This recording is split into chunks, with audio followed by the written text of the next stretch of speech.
ये दूसरा एक सत्य है जिसको आपको याद रखना है। यूहन्ना 17:23, यूहन्ना 17:23, इसको लिख कर रखिए, याद रखिए।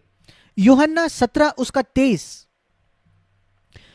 परमेश्वर हमसे वैसा प्रेम करता है जैसा उसने यीशु से प्रेम रखा। अगर हम उसके शिष्य हैं तो, हर एक व्यक्ति के लिए नहीं इस संसार में, पर अगर आप एक शिष्य हो यीशु के, तो वो उतना ही प्रेम करता है आपसे जितना यीशु से करता था। क्या आपको लगता है यीशु मसीह पर कोई हानि आ सकती थी बिना यीशु परमेश्वर की अनुमति के? क्या आपको याद है जब हेरोदेस राजा सारे बेतलेहम के बच्चों को मारना चाहता था और यीशु को मारना चाहता था उसके जन्म के समय, और परमेश्वर ने यूसुफ और मरिया को पहले ही चेतावनी दी और वो इजिप्ट को चले गए, और जब वो राजा आया वो नहीं था। और लूका 4 में हम पढ़ते हैं शायद 200 लोग होंगे वहां, पता नहीं, और वो आराधनालय में उसको पहाड़ के ऊपर ले गए, उसको नीचे फेंकने के लिए, उसको मारने के लिए, क्योंकि उनको उसका संदेश नहीं पसंद आया, और वो उनके बीच में से निकल कर चले गए।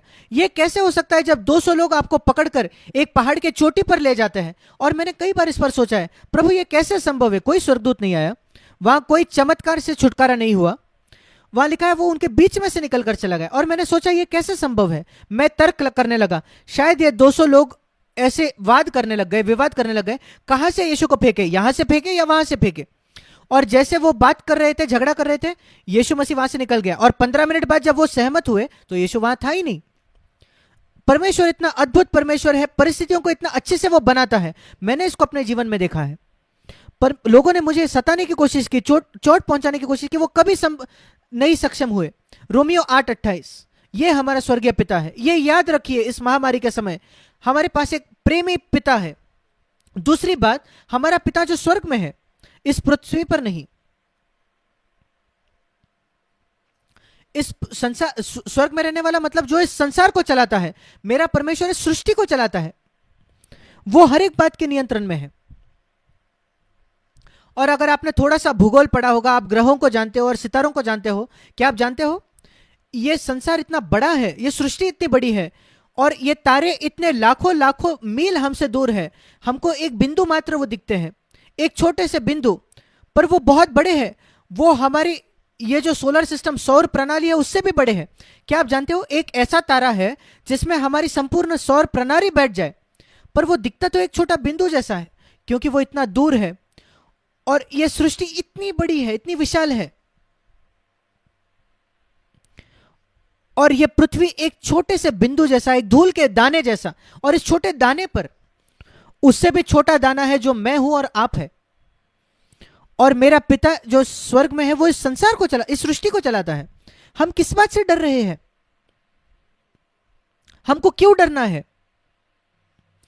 यीशु मसीह ने कहा मत्ती 28:18 में, स्वर्ग और पृथ्वी का सारा अधिकार मुझे दिया गया है। हां, क्योंकि वो मरकर जी उठा, पिता ने उसको पूरा अधिकार दिया, स्वर्ग और इस पृथ्वी पर भी। वो नियंत्रण में है, इस महामारी के नियंत्रण में है। वो तय करेगा वो कब तक सीमित है, कब तक चलेगी ये महामारी, और कोई मनुष्य उसके हाथ को रोक नहीं सकता।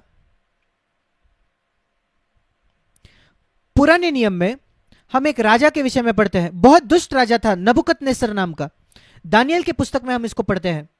वो बेबीलोन का राजा था, और वो इतना गर्व से भर गया, घमंड से भर गया कि परमेश्वर ने उसको दंडित दिया, और एक बहुत ही कठोर दंड उसको दिया गया, और वो एक प्राणी के जैसे बन गया। वो घास फूस खाने लग गया कई सालों तक। और फिर उसने मन फिराया, जब उसको पता चला कि परमेश्वर है जिसने उसको वैसे नम्र किया था, नीचे लाया था, और परमेश्वर ने ही उसको राज्य दिया था। और जब उसने मन फिराया, और जब वो परमेश्वर के पास आया मन फिराकर, मैं चाहता हूं कि आप सुनो ये शब्दों को जो उसने कहे। दानियल 4:34 और 35, दानियल 4:34 और 35, अद्भुत ऐसे शब्द है। मैंने देखा है पूरे बाइबल में परमेश्वर के सर्वसत्ता के बारे में सबसे सिद्ध शब्द है पूरे बाइबल में। और ये एक अन्य जाति के राजा ने कहा जब उसने मन फिराया। दानियल 4 उसका 34 और 35, उस कठोर दंड के बाद जब वो चंगा हो गया उसकी मानसिक समस्या से, हम उसके पहले के वचनों में इसके विषय में पढ़ते हैं। 34 वचन में, मैंने अपनी आंखें स्वर्ग की ओर उठाई और मेरी बुद्धि फिर ज्यों की त्यों हो गई। उसकी बुद्धि चली गई थी, वो मेंटल हो गया था। तब मैंने परम प्रधान को धन्य कहा और जो सदा जीवित है उसकी स्तुति और महिमा यह कहकर करने लगा, क्योंकि मैं यह समझ गया उसकी प्रभुता सदा की है, दानियल 4:34, और उसका राज्य पीढ़ी से पीढ़ी तक बना रहने वाला है। और इसको सुने, पृथ्वी के सब रहने वाले उसके सामने, आप, मैं, आपके शत्रु, आपके दोस्त और हर एक व्यक्ति जो इस संसार में है, उसके सामने तुच्छ गिने जाते हैं या शून्य है। यह एक वचन है जो कहता है सारे मनुष्य शून्य है परमेश्वर के सामने, और वो स्वर्ग की सेना और पृथ्वी के रहने वालों के बीच अपनी ही इच्छा के अनुसार काम करता है। इसको सुनिए, मेरा परमेश्वर, और अभी नबूकदनेस्सर कहता है ये उसका परमेश्वर हो गया है, वो अपनी इच्छा के अनुसार ही काम करता है स्वर्ग की सेना में, स्वर्ग में, और पृथ्वी के रहने वालों के बीच भी जो उसकी इच्छा है वही वो करता है। और कोई उसको रोककर, एक भी व्यक्ति, कोई मनुष्य नहीं, कोई दुष्ट आत्मा नहीं, उसको रोककर, उसके हाथ को रोक सके और उसे यह सवाल कर सके कि तूने यह क्या किया है, तूने क्या किया या क्या कर रहा है। क्या अद्भुत वचन है जिस पर हम विश्वास रखते हैं इस महामारी के समय। परमेश्वर उसकी ही इच्छा के अनुसार करता है स्वर्ग में और पृथ्वी में, और कोई उसको रोक नहीं सकता, कोई उसको प्रश्न नहीं कर सकता कि तू क्या कर रहा है, क्यों तूने ये किया है और कब तक ये चलने वाला है। पर इस सब के बीच में इस स्वर्गीय पिता, प्रेम करने वाले पिता के बच्चों के अनुसार हम विश्राम में रह सकते हैं। अगर आप परमेश्वर से डरोगे, भय रखोगे, आपको किसी और बात की भय रखने की जरूरत नहीं। जब विश्वास अंदर आएगा, भय चले जाएगा बाहर। और आइए हम इस बात में, इस विश्वास में स्थापित हो जाए इन दिनों, सारे चिंता को निकाल दे। जब यीशु ये कह चुका था, 3 बार उसने कहा, मत्ती 6 में उसने कहा, हमारा पिता जो स्वर्ग में है वैसे ही हमें प्रार्थना करता है, उसका राज्य पहले आने जाए, हमारी दिन भर की रोटी आज हमें दे, मत्ती 6:11। आपको लगता है परमेश्वर उसमें दिलचस्पी नहीं रखता, आप उसके लिए प्रार्थना कर सकते हो, प्रभु हमारी दिन भर की रोटी तो आज हमें दे, हमें मौका दे कि हम पैसे कमा सके ताकि हम अपने दिन भर की रोटी खरीद सके, हमें वो क्षमता दे कि हम अपने बच्चों को पढ़ाई करने पे करा सके ताकि वो बड़े होने के बाद वो पैसा कमा कर दिन भर की रोटी कमा सके। दिन भर की रोटी प्रार्थना करना एक अच्छी प्रार्थना है। हमारे पिता को जो स्वर्ग में है, हमारे पिता जो स्वर्ग में है, हम चाहते हैं कि तेरे नाम की महिमा पाए, तेरा राज्य आए, जल्दी आ जाए यीशु मसीह, हमारी दिन भर की रोटी तो आज हमें दे ताकि हम इस संसार में जी सके और तेरी महिमा कर सके। और 12 वचन, हमारी क्षमा कर जैसे हमने औरों को क्षमा किया है, यह जरूरी है। और प्रभु हमें बुराई, हर पाप से बचा, 13 वचन, हम तेरी महिमा करना चाहते हैं सदा के लिए। यह सब प्रार्थना करने के बाद वो कहता है 25 वचन में, मत्ती 6:25, अपने जीवन की चिंता मत करो, अपने प्राण के लिए चिंता मत करो इन दिनों, हम क्या खाएंगे, कहां से खाना मिलेगा, क्या पहनेंगे, कहां से, क्या प्राण भोजन से और शरीर से बढ़कर नहीं। आकाश के पक्षियों को देखो। और आइए हम पक्षियों को देखें इस महामारी के समय। वो जानते भी नहीं, वो अखबार नहीं पढ़ते, वो इंटरनेट में नहीं जाते, और इसलिए वो चिंता नहीं करते इन बातों के। उनके पास एक स्वर्ग में पिता है जो उनकी चिंता करता है। यीशु मसीह ने विशेषकर कहा, आकाश के पक्षियों को देखो। मैं चाहता हूं कि आप इस आज्ञा को मानो, आकाश के पक्षियों को देखो। वे ना तो बोते हैं, ना काटते हैं, और ना खत्तों में वो अखबार नहीं पढ़ते, वो समाचार नहीं सुनते, वो नहीं जानते क्या हो रहा है, वो कल के बारे में कुछ नहीं सुनते, उनको मेडिसिन नहीं मिलती, ट्रीटमेंट नहीं मिलती, हॉस्पिटल में वो नहीं जाते, पर परमेश्वर उनकी चिंता करता है। क्या तुम्हारा मूल्य उससे अधिक नहीं है?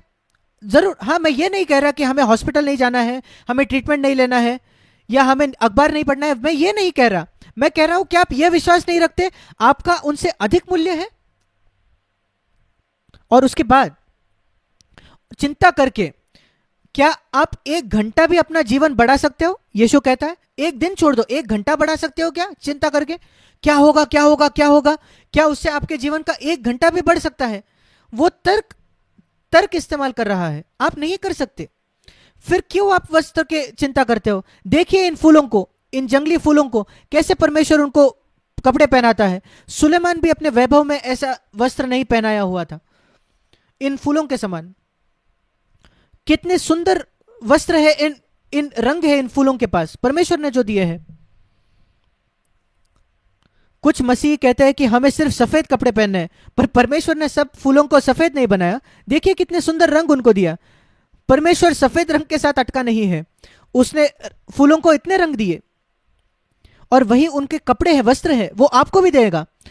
क्यों आप चिंता करते हो कि हम क्या खाएंगे? 31 वचन, क्या हम पिएंगे?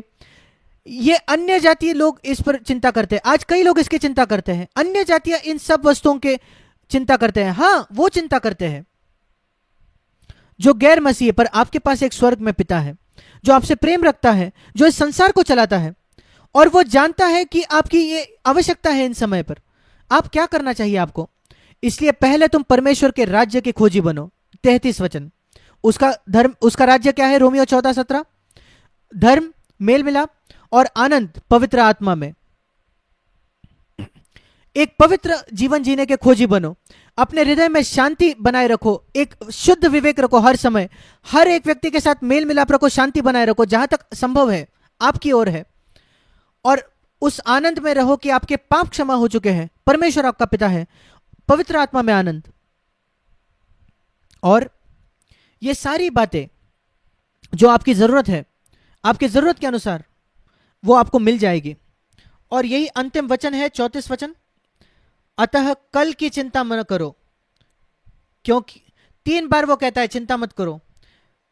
वो कहता है हमारे पिता को हम स्वर्गीय पिता कहें, और चिंता मत करो 25 वचन, चिंता मत करो 31 वचन, चिंता मत करो 34 वचन। 3 बार चिंता मत करो, चिंता मत करो, चिंता मत करो। यह परमेश्वर का संदेश है इस समय। कल की चिंता मत करो। कल का दिन आप अपनी चिंता आप कर लेगा। आज के दिन के लिए, आज का ही दुख बहुत है, एक ही दिन के लिए जिए। परमेश्वर आपको आशीष दे, आप सबों को आशीष दे। हम परमेश्वर को धन्यवाद देते हैं इन दिनों में परमेश्वर के वचन के लिए। हम धन्यवाद देते हैं कि हमारे पास बाइबल है जो हमें ये अद्भुत बातें बताता है जो यीशु ने सिखाया। बाइबल के लिए आप कृतज्ञ रहे, धन्यवादी रहे, आभारी रहे। कई लोगों को इन संसार में बाइबल नहीं है, आपके पास एक है और आप उसको पढ़ सकते हो। और आप अगर उसको पढ़ोगे, मैं आशा करता हूं कि आप उसको पढ़ते हो। उसने मेरे जीवन को बदल दिया है। मैंने इस पुस्तक को 61 वर्षों के लिए पढ़ा है, जब से मेरा नया जन्म हुआ। उसने मेरे जीवन को बदल दिया है। उसने मेरे जीवन में विश्राम लाया है, और मैं अपने परिवार को सही से बढ़ा सका हूं उस वजह से। और वो आपके लिए भी यही होगा। परमेश्वर आपको आशीष दे, आप सबको। आइए हम एक क्षण प्रार्थना के लिए सिर झुकाएंगे। और जैसे हमने अपने सिरों को झुकाया, क्या आप परमेश्वर को, प्रभु को मांगोगे कि वो आपको याद दिलाए जो बातें आपने सुनी, जो कुछ आपने सुना, और सही समय पर वो आपको इन बातों की याद दिलाए, उस सही शब्द को याद दिलाए जिसकी जरूरत है। पवित्र आत्मा अद्भुत तरीके से ये कर सकता है। स्वर्गीय पिता, मैं प्रार्थना करता हूं प्रिय भाई और बहनों के लिए और दोस्तों के लिए जिन्होंने आज मुझे सुना है और जो भविष्य में इस संदेश को सुनेंगे। मैं प्रार्थना करता हूं कि वो सचमुच विश्वास में स्थापित हो जाए और तुझे आदर करना सीखे, और एबीसी मसीह जीवन का एबीसी सीखे, और उस एबीसी से आगे बढ़कर बुद्धि के बड़े बड़े कक्षाओं में हो जाए जो आप चाहते हो कि हम सबके पास हो। यीशु के नाम से मांगते हैं, आमीन।